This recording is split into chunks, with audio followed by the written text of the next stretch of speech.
Hari ini di Minggu Pentakosta ini, tema untuk khotbah ialah kuasa Roh Kudus yang mempersatukan. Kuasa Roh Kudus yang mempersatukan. Kurang lebih 4 minggu terakhir kita selalu diingatkan Tuhan agar kita meminta kuasa itu dinyatakan kepada kita. Dan pada hari Minggu kita dilarang melakukan 3 hal dan dianjurkan melakukan 2 hal. Yang 3 itu adalah janganlah kau berjalan menurut nasihat orang fasik. Kita sudah diingatkan fasik itu adalah orang yang selalu melawan Tuhan dan manusia. Janganlah engkau, dikatakan di sana yang kedua, setelah berjalan apa lagi? Berdiri di jalan orang berdosa. Kita juga sudah diingatkan janganlah kita di situ-situ saja. Itu intinya di poin yang kedua. Tapi di poin yang ketiga dikatakan janganlah engkau duduk di kumpulan pencemooh. Adakah dalam 1 minggu ini kita mencemooh orang, mencerita-ceritai orang, membahas-bahas orang lain, membahas-bahas kekurangan orang lain? Mari kita cermati dulu kehidupan kita. Jika ada, bertobatlah hari ini. Nah, hari ini Tuhan hendak menyatakan kepada kita bahwa kuasa Roh Kudusnya mempersatukan, bukan mencerai-beraikan, bukan pula memecah belah. Ini perlu bagi kita. Saudara yang dikasih oleh Tuhan, pertanyaannya apa sebenarnya Pentakosta itu? Cenderung kita berkata Pentakosta itu adalah pencurahan Roh Kudus. Saya pastikan pemahamannya harus digeser. Pentakosta itu bukan pencurahan Roh Kudus, tapi artinya adalah hari ke-50 yang berasal dari kata Pentekoste. Pente 50, koste hari. Ada apa dengan Pentakosta? Jadi bangsa Israel selalu merayakan Pentakosta ini karena Pentakosta ini adalah hari besar dan bersejarah. Dalam hal apa? Dalam 3 hal. Mau diingat. Yang pertama adalah setiap mereka panen raya, panen gandum, mereka merayakannya di hari ke-50. Gitu dia. Artinya 50 setelah peristiwa itu. 50 hari. Yang kedua adalah merayakan sekaligus mengingatkan kembali 50 hari setelah Musa menerima hukum Taurat. Maka hari ke-50 yang disebut Pentakosta hari bersejarah bagi mereka. Dan yang terakhir adalah mengingat kemerdekaan bangsa ini. Maka Pentakosta itu sekaligus seperti perayaan HUT proklamasi mereka. Jadi tolong kita pegang baik-baik. Setelah Yesus melalui proses penyaliban itu, maka 50 hari kemudian, kan ini ceritanya ini, Yesus memakai momentum Pentakosta itu setelah Paskah. 50 hari kemudian, makanya pada saat hari ke-50 itu jelas dikatakan di Kisah Rasul yang akan kita baca sebentar lagi, mereka berkumpul di sana. Mari kita baca pelan-pelan sambil kita tulis-tulis ayat yang berkesan. Pentakosta ayat 2 sampai 13. 1 ya. Ketika tiba hari Pentakosta, semua orang percaya berkumpul Tiba-tiba turunlah dari langit suatu bunyi seperti tiupan angin keras yang memenuhi seluruh rumah di mana mereka duduk. Dan tampaklah kepada mereka lidah-lidah seperti nyala api yang bertebar dan hinggap pada mereka masing-masing. Maka penuhlah mereka dengan Roh Kudus, lalu mereka memulai berkata dalam bahasa lain, seperti yang diberikan oleh Roh itu kepada mereka untuk mengatakannya. Waktu itu di Yerusalem diam orang-orang Yahudi yang saleh dari segala bangsa di bawah kolong langit. Ketika turun bunyi itu, berkerumunlah orang banyak.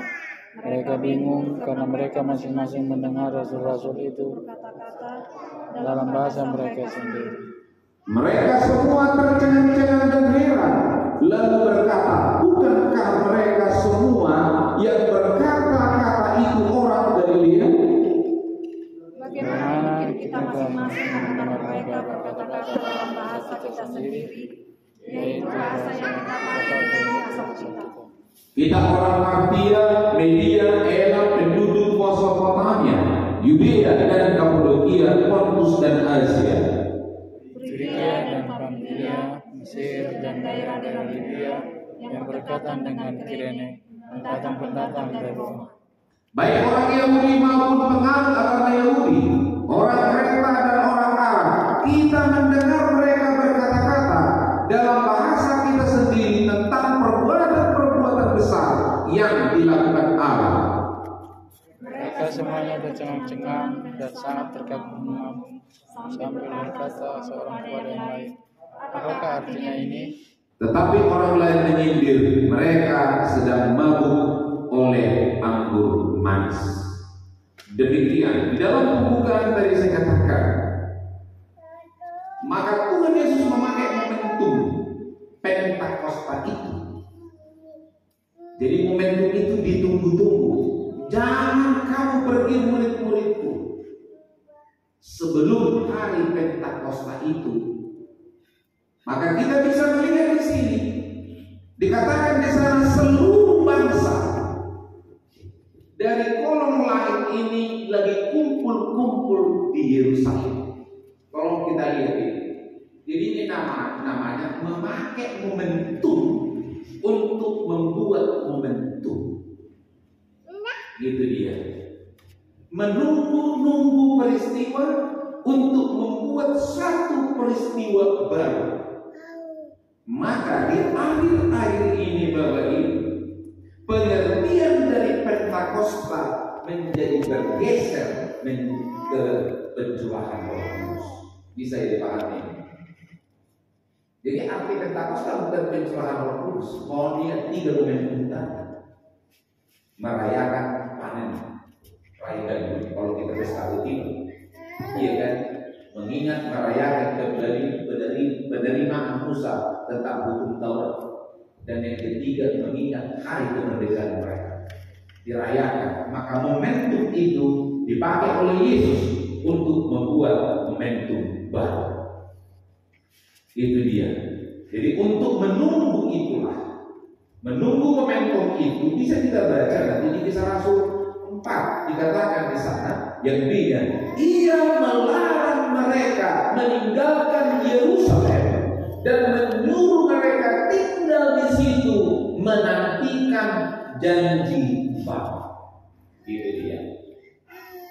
Tunggu Pentakostanya, tapi tunggu juga janji Bapa. Mau ingat? Jadi ini harus kreatif berpikirnya ini. Itu dia. Saudara-saudara yang dikasih oleh Tuhan, di hari Pentakosta itulah terjadi pencurahan Roh Kudus, dan disitulah terjadi pergeseran makna dari Pentakosta. Gitu. Jadi grup orang mengatakan Pentakosta adalah hari pencurahan Roh Kudus. Itu pergeseran makna, Bapak Ibu. Saudara-saudara yang dikasihi oleh Tuhan, di hari pencurahan Roh Kudus itu ada yang mau kita lihat, yang sederhana-sederhana aja dulu, yaitu simbol-simbol penglihatan dan simbol-simbol pendengaran. Mohon dibikinkan baik-baik, mohon dicatat-catat juga. saudara sekalian. Simbol-simbol pendengaran itu apa? Yaitu di ayat 2 dikatakan di sana. Ayat 2. Tiba-tiba turunlah dari langit suatu bunyi seperti tiupan angin keras yang memenuhi seluruh rumah di mana mereka duduk. Ini simbol pendengaran, yaitu bunyi seperti tiupan angin keras. Syak, kira-kira gitu. Yang kedua, bunyi mana lagi? Yaitu berkata-kata dengan bahasa yang lain. Mau dipegang dulu ini, iya kan? Dipegang ini. Karena di komunitas kami di Polres pun lagi dibahas-bahasin, di kita juga dibahas-bahasin. Itu simbol yang pertama tadi, tiupan angin keras dan berkata-kata dengan bahasa lain. Simbol yang kedua adalah penglihatan, yaitu tampaklah kepada mereka lidah-lidah seperti nyala api yang bertebaran dan menghinggapi mereka. Ini kita harus hati-hati di sini. Jadi tampaklah kepada mereka, berarti terlihat. Udah, lidah-lidah seperti nyala api yang bertebaran dan menghinggapi mereka masing-masing. Itu dia. Apa makna simbol pendengaran dan penglihatan ini? Ya, coba memang berdoa, Tuhan, apa sih maksudnya ini? Engkau yang punya firman, engkau yang paling bisa menjelaskan. Engkau yang punya firman, engkau yang paling telah menjelaskan ini. Tentu juga saya membaca buku-buku Bapak ini. Buku-buku saya ada tentang berbagai-bagai roh, berbagai-bagai aliran gereja, doktrin Roh Kudus, doktrin bahasa roh. Kita punya bukunya. Saya baca-baca juga. Yang saya dapat adalah peristiwa penyaliban Yesus di Paskah itu kan baru 50 hari yang lalu. Sama-sama kita tahu bahwa murid-murid ini mengalami ketakutan, mengalami kekhawatiran yang luar biasa akibat gurunya disiksa, disalibkan, tidak manusiawi. Maka ketakutan-ketakutan itu bersuara dalam diri mereka. Bersuara ketakutan itu, maka murid-murid ini mau pada lari semuanya. Nanti baca di Lukas 24 ini. Mereka mau lari semua segera meninggalkan Yerusalem. Tapi gurunya mengingatkan, enggak usah. Singkatnya demikian. Jadi dalam penghayatan saya, untuk menghalau atau mengusir atau melenyapkan suara ketakutan itu, suara kekhawatiran itu, maka Allah melakukan seperti tiupan angin deras supaya hilang suara itu.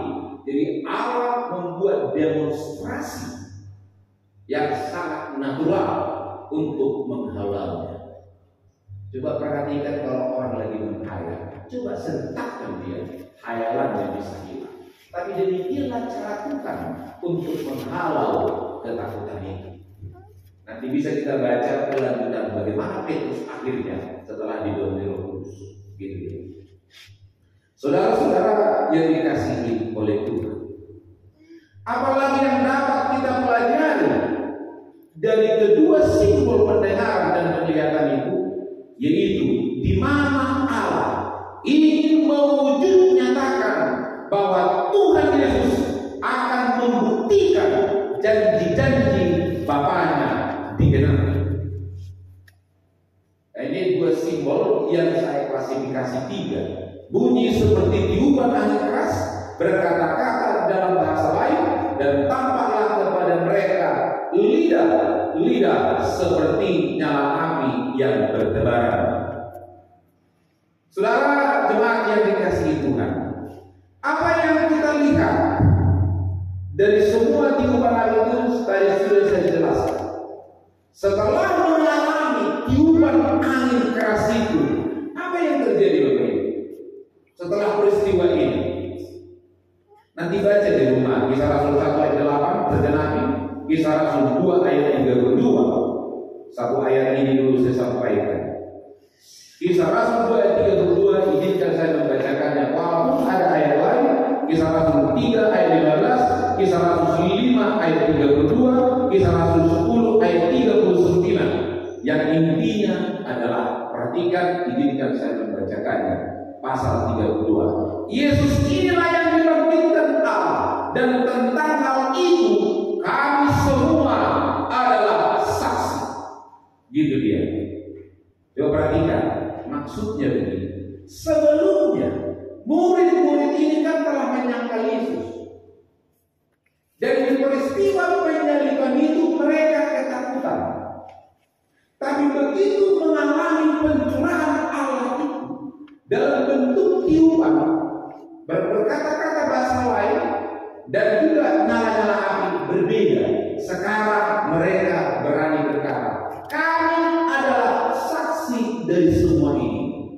Jadi ada keberanian yang luar biasa untuk memberikan kesaksian bahwa Yesus itu adalah Tuhan. Tidak mudah Bapak Ibu.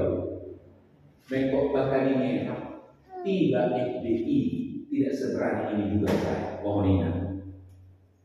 Tiba teroris tidak seberani ini juga saya. Kalau bukan Roh Kudus yang memberikan.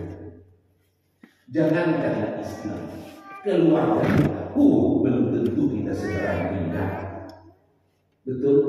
Ke lain kita ke bawah kita ke tetangga kita ke istri kita ke anak kita Kalau bukan Roh Kudus yang memberikan, ketakutan yang ada.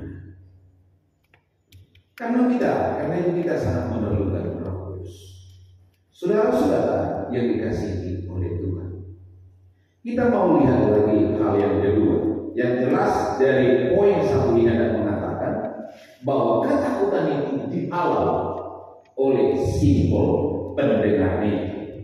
Itulah sebabnya mereka bersaksi dan berkata, kamilah saksi dari semuanya ini. Sekarang poin yang kedua mau catat. Ini menarik ini. Lalu sekarang mereka berkata-kata dalam bahasa lain. Ini menarik ya? Mereka berkata-kata dalam bahasa lain. Ayat 4, ayat 6, ayat 11.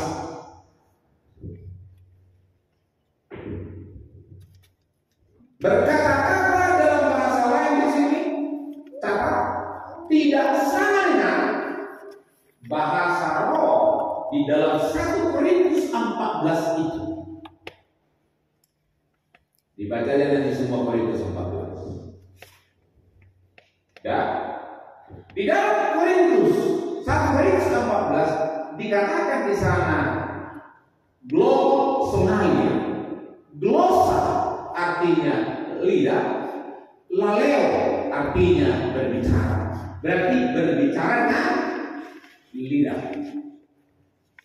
Ya semua orang yang punya lidah bisa berbicara. Itulah dulu itu. Nanti saya jelaskan di sana. Kita fokus ke sini dulu. Berbeda dengan yang di Kisah Rasul 2 ini ayat 4. Dan ini ada pengajaran, ada panjang dikit ya Bapak Ibu ya. Mari kita baca ayat 4-nya. 1 ya. Maka penuhlah mereka dengan Roh Kudus, lalu mereka mulai berkata-kata dalam bahasa lain seperti yang diberikan Roh itu kepada mereka untuk mengatakannya. Pertanyaan saya begini bisa dijawab. Berbahasa lain ini dipelajari atau diberikan? Diberikan. Clear ya? Tidak bisa dipelajari. Pemberiannya ini mendadak atau sudah lama? Mendadak. Bisa dipahami? Itu mendadak, itu tiba-tiba. Yesus melakukannya, Roh Kudus melakukannya. Lalu bahasa lain, dalam bahasa Yunani disebut, tulis ini, heterais glossai.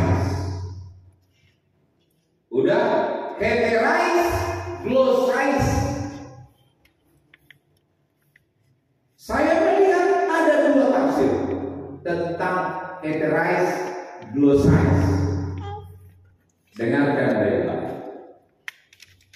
Yang pertama, ini tafsir yang pertama tentang aetheris glossais. Murid-murid ini tetap berbahasa ibunya, berbahasa asli dia. Yang pertama, dan semua orang yang mendengarnya didengar dalam bahasanya. Nyambung ya? Jadi saya ini tetap berbahasa pada Toba. Katakan yang hari ini 16 ditambah 2 kelompok suku. Itu kita hitung kemarin waktu PH. Ini ada 16. Bisa nanti dibaca ayat 9 sampai 11. Itu ada 16 bahasa. Belum termasuk bahasa beberapa suku lain. Jadi tafsir yang pertama, murid-murid ini tetap memakai bahasa Galilea mereka. Tapi semua pendengarnya ini dari semua suku bangsa yang dicatat di sini 16 tambah 2 kelompok lain. Ya kan, Persia, Mesopotamia, apalagi Arab, Kreta, Kirene, Yudea, Roma dan lain sebagainya. Ada 16 nanti itu. Jadi yang 16 suku bangsa ini mendengar apa yang dikatakan murid-murid itu dan dimengerti. Mohon ingat ini, didengar dan dimengerti. Iya. Gitu dia. Itu tafsir yang pertama. Tafsir yang kedua, dikatakan di sana Bapak Ibu, jelas sekali dikatakan di sana bahwa Allah memberikan kepada mereka, diberikan kepada mereka. Ini tafsir yang kedua. Allah bisa melakukan segala hal. Bahwa murid-murid ini dalam waktu seketika bisa berbahasa Arab tanpa dipelajari. Mohon diingat, ini tafsir yang kedua. Yang mana yang benar tergantung keimanan kita. Saya tidak bisa mengambil keputusan, tapi saya bisa menerima kedua-duanya. Bisa seketika saya berbahasa Arab, tapi saya mengerti bahasa itu. Bukankah kalau saya berbahasa Inggris, bahasa Arab bisa lewat di dalam? Kalau saya berbahasa Inggris, bahasa Indonesia lewat di dalam? Maka yang penting di sini adalah baik yang berbicara maupun yang mendengar mengerti berita yang sama. Itu inti. Jadi Roh Kudus itu memenuhi seseorang agar dia mengerti Tuhan dan mengerti firman-Nya.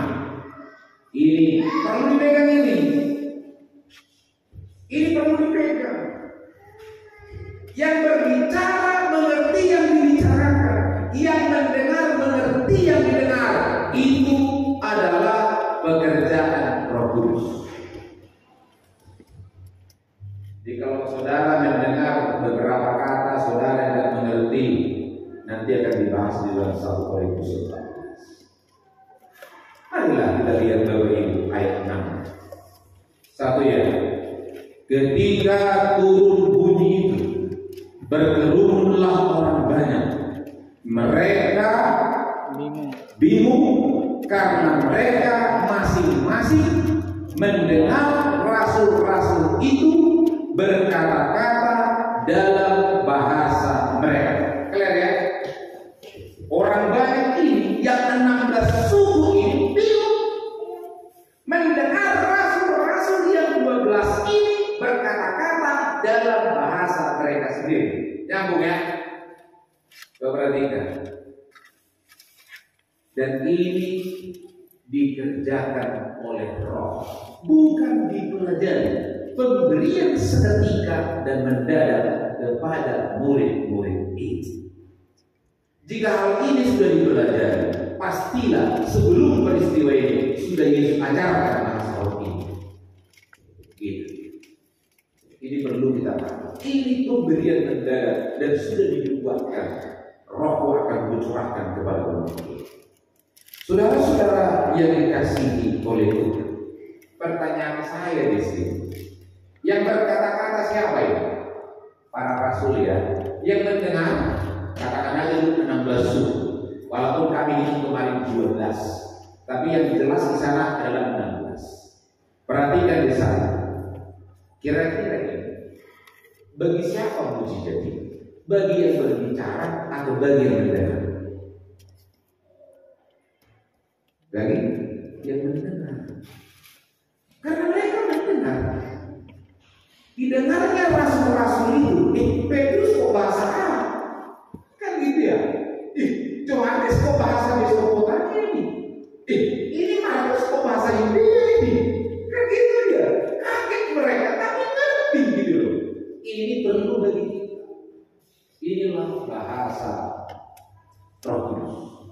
Dimengerti oleh semua pendengar. Tanamkan ini. Jadi ini yang paling hebat ini, mujizat pendengar.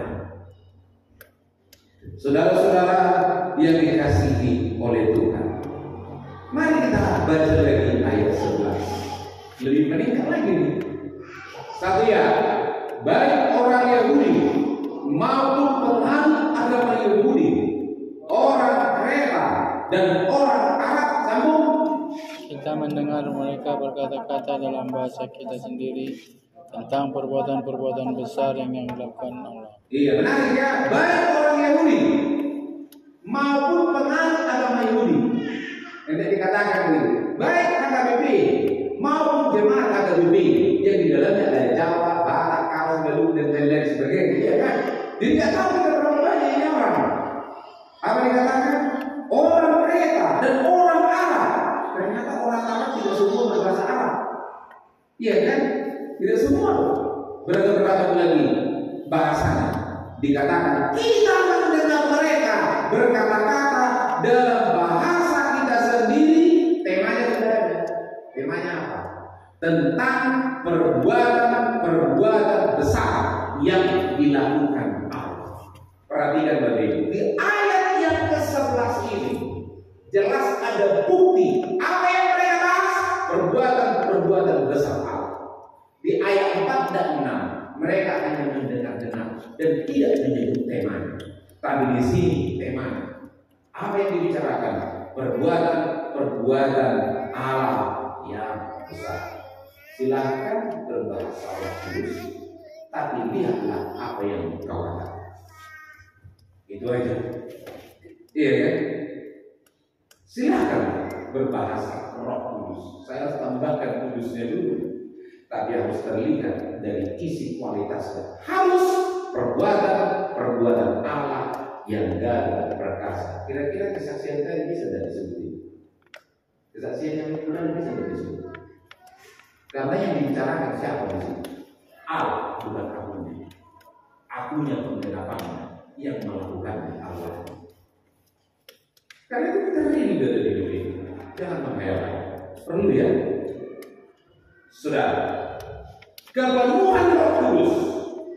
Ini kesimpulan. Membuat baik yang berbicara maupun yang mendengar dapat mengerti Allah dan dapat mengerti firman-Nya. Terutama karya-karya besar yang sudah dilihat dan dialami. Jadi bukan yang ditukang-tukangi, bukan katanya. Jadi murid-murid ini menyuarakan dengan kuasa Roh Kudusnya perbuatan-perbuatan Allah yang dialaminya, bukan yang dialami orang lain. Walaupun kita bisa memberikan kesaksian orang lain, gitu dia. Saudara yang dikasihi oleh Tuhan, berarti yang 16 sudah nih. Tambah tadi kelompok agama Yahudi dan penganut agama Yahudi. Sudah banyak kali ya mengerti semua yang dikatakan oleh para rasul. Jadi kesimpulannya apa? Seseorang yang dipenuhi Roh Kudus selalu menceritakan karya Allah dan orang yang mendengarnya mengerti dan mengerti. Itu kesimpulan, saudara-saudara. Jadi apa tujuan daripada pencurahan Roh Kudus sesuai dengan tema adalah mempersatukan. Perhatikan, mereka semua kumpul di satu tempat. Allah yang mengerjakannya. Bapak Ibu, lawan dari peristiwa ini adalah peristiwa mendirikan menara Babel. Ini perlu bagi kita sambil kita lihat-lihat diri kita. Walaupun menara Babel sudah lama dibangun dan ada tubuhnya di wisata iman, tapi saya berani pastikan hingga sekarang pun masih banyak orang membangun menara Babel, yaitu tidak adanya saling pengertian, tidak adanya kesepahaman, tidak adanya kesatuan. Yang ada perpecahan, yang ada perceraian, yang ada kekacauan. Hati-hati, Babel lagi berkuasa. Saudara yang dikasihi oleh Tuhan, karena itu marilah agar kita meminta Roh Kudus itulah yang memenuhi kita.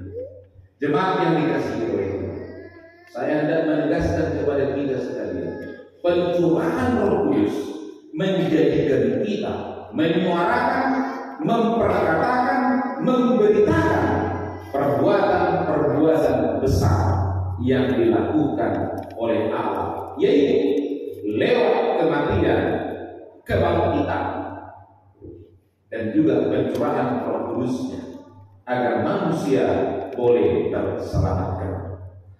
Jemaat yang dikasihi Tuhan, mari kita buka Alkitab kita sebagai bukti nyata seseorang yang dipenuhi Roh Kudus.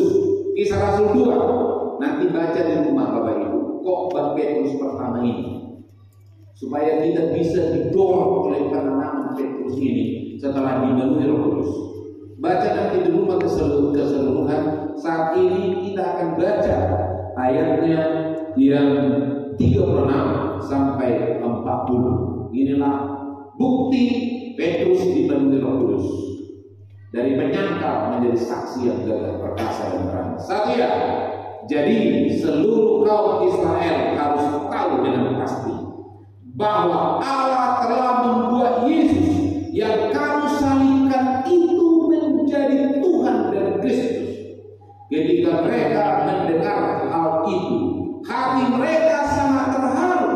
Lalu mereka bertanya kepada Petrus dan rasul-rasul yang lain, apakah yang harus kami perbuat, saudara-saudara?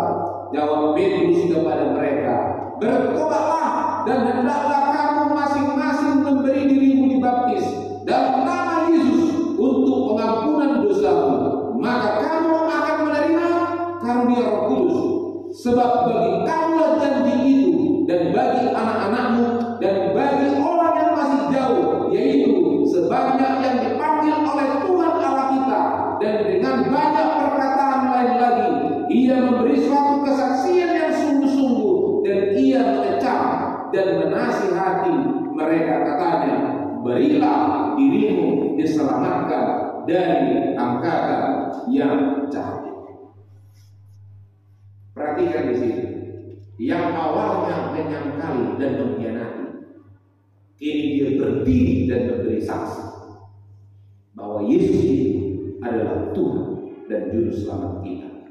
Ketika mereka bertanya, apa yang kami lakukan? Bertobat dan berilah dirimu dibaptis. Saudara-saudara yang dikasihi oleh Tuhan, ini yang penting bagi kita juga. Kemanapun kita memberitakan dan kepada siapapun memberitakan, ingat dua poin ini. Ingat dua poin ini ya. Mulai dari Juni sampai sekarang berlakunya ini, Bapak Ibu Saudara sekalian. Kita baca 2 Kisah Rasul 2 ayat 12-13. Satu ya. Mereka semuanya tercengang-cengang dan sangat termalu-malu sambil berkata seorang kepada yang lain, apakah artinya ini? Tetapi orang lain menyindir, mereka sedang mabuk oleh anggur manis. Saya melihat, dan juga ketika kita membaca kitab Yohanes, ada dua kelompok manusia ketika mendengarkan firman.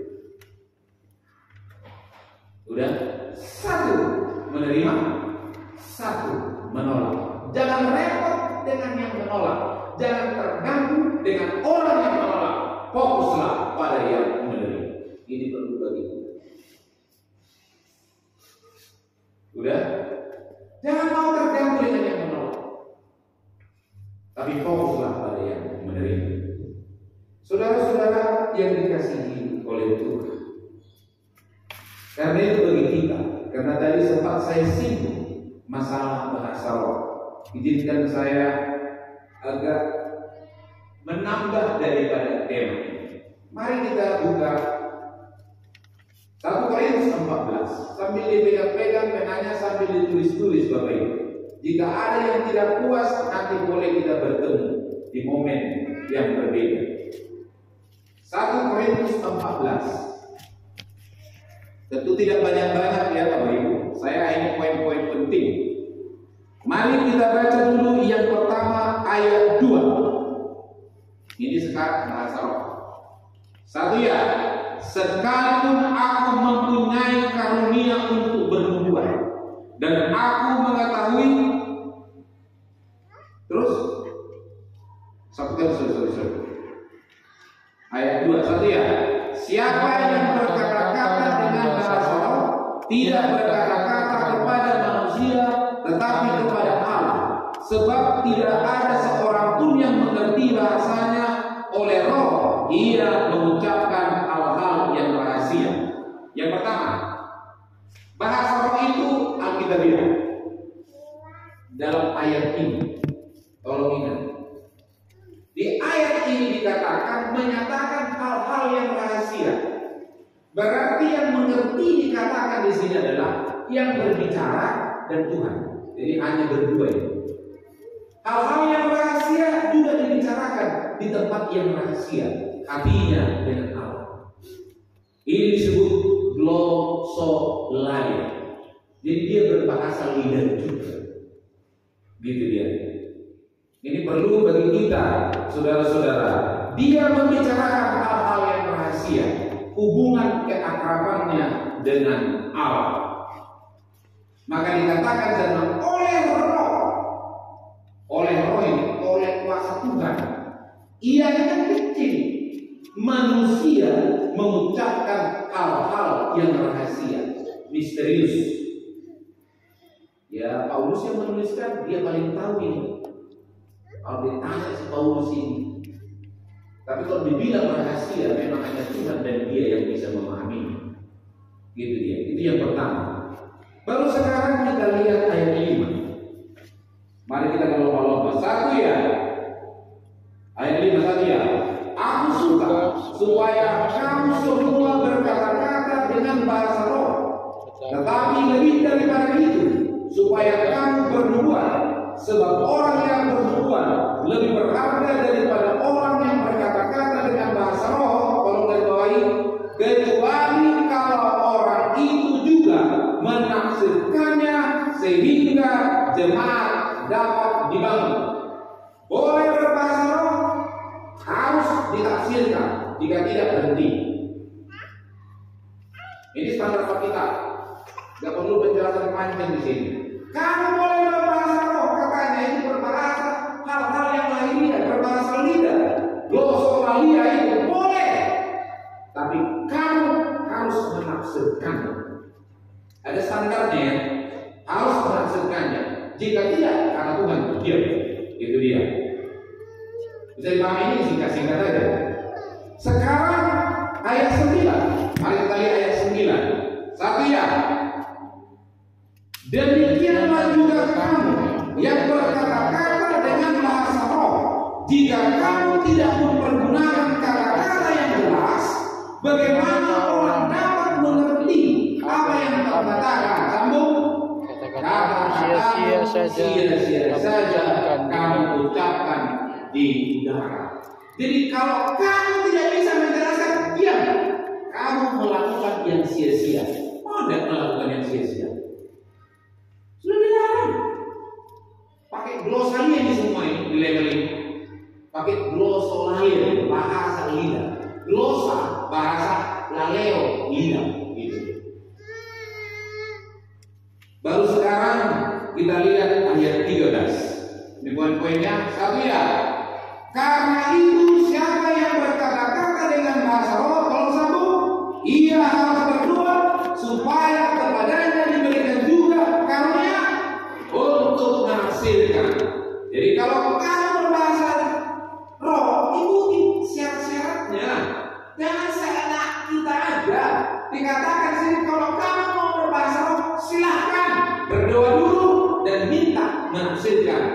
tidak, stop. Ini kelihatan. Harus stop ini. Tadi malam saya ikuti wawancara menghapus naik. Dan beberapa juga saya ikuti memang. Mengenai heboh soal Bapak Ibu. Ini dia, baru sekarang ayat 13. Udah dulu tadi ya, harus berdoa ya, supaya kamu diberi karunia menafsirkan. Karena bahasa roh juga karunia, menafsirkan juga karunia. Kemudian juga mau dipahami. Jadi kita tidak menolak bahasa roh, tapi kriterianya, syaratnya ikuti. Mau ingat, kalau kita sekarang bahasa roh di sini saya tidak boleh menafsirkan, harus ikuti. Iya kan? Itu. Lanjut. Ini ayat 22, agak berbeda ini. Mari kita lihat ayat 22. Satu ya. Karena itu karunia bahasa roh adalah tanda, bukan untuk orang yang beriman, tetapi untuk orang yang tidak beriman. Sedangkan karunia kedua adalah tanda, bukan untuk orang yang tidak beriman, tetapi untuk orang yang beriman. Ayat 22 ini berbeda. Dia tetap glosol saja berbahasa lidah, tapi ini bahasa yang tidak beriman. Ingat, ini beda. Apakah ini bisa disebut karunia? Ayat 22. Sudah. Ini adalah kata-kata orang yang tidak beriman. Dari mana iman timbul? Dari pendengaran. Berarti orang ini gimana kira-kira? Tidak mendengar firman, maka disuruh tidak beriman. Ini orang lain. Ayat 22 ini hendak menjelaskan kepada kita bahwa ada orang-orang yang berbahasa roh bukan berasal dari Tuhan. Ini perlu bagi kita Bapak Ibu. Hati-hati di ayat 22 ini. Sudah. Sekarang kita lihat lagi ayat 27. Mari kita lihat ayat 27. Mohon digaris bawah ini. Atau 27 ya. Atau kita baca dari 23 sampai 27 supaya clear. Karena kasusnya jemaat ini. Satu ya. Jadi kalau seluruh jemaat berkumpul bersama-sama dan tiap orang berkata-kata dengan bahasa roh, lalu masuklah orang-orang luar atau orang-orang yang tidak beriman, tidakkah akan mereka katakan bahwa kamu gila? Tetapi kalau semua berkumpul lalu masuk orang yang tidak beriman atau orang baru, ia akan diyakinkan oleh semua dan diselidiki oleh semua. Segala rahasia yang terkandung di dalam hatinya akan menjadi nyata, sehingga dia akan sujud menyembah Allah dan mengaku sungguh Allah ada di tengah-tengah kamu. Jadi bagaimana sekarang saudara-saudara? Bila kamu berkumpul, hendaklah tiap orang mempersembahkan sesuatu yang seorang pemazmur, yang lain pengajaran, atau pernyataan Allah, atau karunia bahasa roh, atau karunia untuk menafsirkan bahasa roh. Tetapi semuanya itu harus dipergunakan untuk membangun. Ayat 7. Jika ada yang berkata-kata dengan bahasa roh, tolong yang keras, biarlah 2 atau 3 sebanyak-banyaknya 3 orang, seorang dari seorang, dan harus ada seorang lain yang menafsirkannya. Pertanyaan saya, jika terjadi berbahasa roh dalam kumpulan jemaat, berapa standarnya? Tolong dijawab. Berapa? 2 sebanyak-banyaknya 3. Lebih daripada itu, tolong tegas. Tafsir salah, tafsirnya sesat. Ini harus tegas bagi kita. Ini harus tegas bagi kita. Paulus memberi standar. Jika kamu berbahasa roh dalam jemaat, 2 orang sebanyak-banyaknya 3. Ini perlu bagi kita Bapak Ibu. Saya mengikuti YouTube live itu kan. Kan banyak yang masuk di sana. Dia tidak mau mengatakan 3. Di gereja berapa? 15. Di gerejamu berapa? 30. Jadi berbahasa roh kalian semua? Ditanya Mama Saudara. Iya, baca kembali ayat itu. Berapa dikatakan? 2 sebanyak-banyaknya 3. Di gerejamu 15. Di gerejamu 30. Alkitabiah kayak itu. Alkitabiah coba. Langsung dikeluarkan dia dari buku. Sangat jelas. 2 sebanyak-banyaknya 3. Lalu dikatakannya tujuan bahasa adalah membangun iman jemaat. Kalau pribadi, membangun iman pribadi. Maksudnya begini, jemaat yang dikasih Tuhan. Kalau kamu berbahasa roh dengan Allah secara pribadi, suka menulis itu.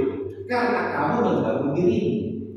Tapi kalau kamu berbahasa roh di dalam jemaat, maksimal tidak. Harus ada yang menafsirkan. Karena tujuan karunia itu untuk membangun jemaat. Jadi kuasa karunia itu tujuannya pasti membangun. Agar kita jangan tersesat di sini. Bisa dipahami? Sekarang mari kita jujur-jujur saja. Mari kita baca dulu ini di ayat 1 Korintus 14 ayat 1. Mohon ini yang harus dikejar, jangan salah kejar. Nyambungnya. Ini yang dikejar, jangan salah kejar. Ini perlu bagi kita. Saya kejarlah kasih itu 1 dan usahakanlah dirimu memperoleh karunia roh besar, terutama karunia untuk bernubuat. Mohon dipahami. 3 yang diutamakan di sana. Kejarlah kasih itu, kejarlah karunia roh itu besar. Saya sempat catat ada 16 karunia yang sempat saya catat. Gitu. Di ayat ini nanti carilah itu.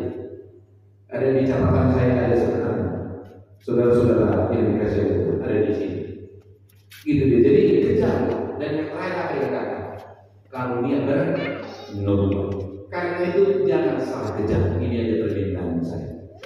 Gereja ini tidak menolak bahasa roh, tapi tidak mengutamakan itu, dan bukan doktrin kita punya. Ini perlu bagi kita sekali, agar kita tidak terganggu dengan semua pengajaran-pengajaran. Saya sudah jelaskan tadi. Kisah Rasul 2 itu misterius glossis, berkata-kata dengan bahasa lain yang dimengerti orang lain. Mohon dipahami ya. Sedangkan glossolalia adalah berkata-kata dengan bahasa lidah. 1, dia berkata-kata dengan Allahnya tentang hal-hal yang misterius. 2, dia berkata-kata dengan rohnya, diminta, didoakan, dan diminta karunia menafsirkan. 3, jika dia berkata-kata dalam jemaat, hendaklah paling banyak 2 sampai 3 orang, dan ada yang menafsirkan. Tapi bahasa roh ayat 22, hati-hati bahasa roh penyusupan, karena ini bahasa roh bukan dari Tuhan. Untuk itulah diperlukan karunia menafsirkan 1 dan karunia membedakan roh, agar kita tahu membedakan mana jemaat yang kesurupan, mana jemaat yang kebenaran roh. Tolong hati-hati. Lalu pertanyaannya, bagaimana kita melihat orang yang benar-benar dikuasai roh? Yesus mengatakan, lihatlah dari luar. Saya mau ada sekolah minggu di sini. Minta waktu sedikit. Ada sekolah minggu, Yesus pokok, dan kitalah caranya. Kitalah, bisa kita nyanyikan sama-sama ya. Satu ya. Yesus pokok dan kitalah caranya, kitalah di dalamnya. Yesus pokok dan kita caranya, kitalah di Yesus pokok dan kita jalannya, kita di dalamnya, pastilah kau akan berbuah. Pernah lihat durian? Pernah. Pernah melihat ranting durian yang berbuah? Pernah. Kok bisa berbuah? Kok bisa berbuah ya? Karena dia melekat pada pokoknya. Jadi kalau mau melihat buahnya, lihat kelekatannya. Saya mendengar seorang pendeta tanya, apakah berbuah di dalam roh itu sulit? Dikatakan pendeta itu tidak. Anak sekolah minggu aja tahu. Anak sekolah minggu aja tahu kita ini mantan sekolah minggu. Tinggallah di dalam Tuhan, pasti akan berbuah. Tidak susah rupanya. Iya kan? Tidak susah. Jadi kalau ditanya sekarang, bagaimana kita mau berbuah dalam roh? Tetaplah tinggal di dalam jalan, tetaplah melekat pada Tuhan. Tidak ada cara. Karena itu kuasa Roh Kudus akan mempersatukan. Hati-hati dengan kata-kata kita. Jika kata-kata kita sudah memecah belah, saya pastikan bukan Roh Tuhan yang bekerja. Amin. Saya minta doa kita.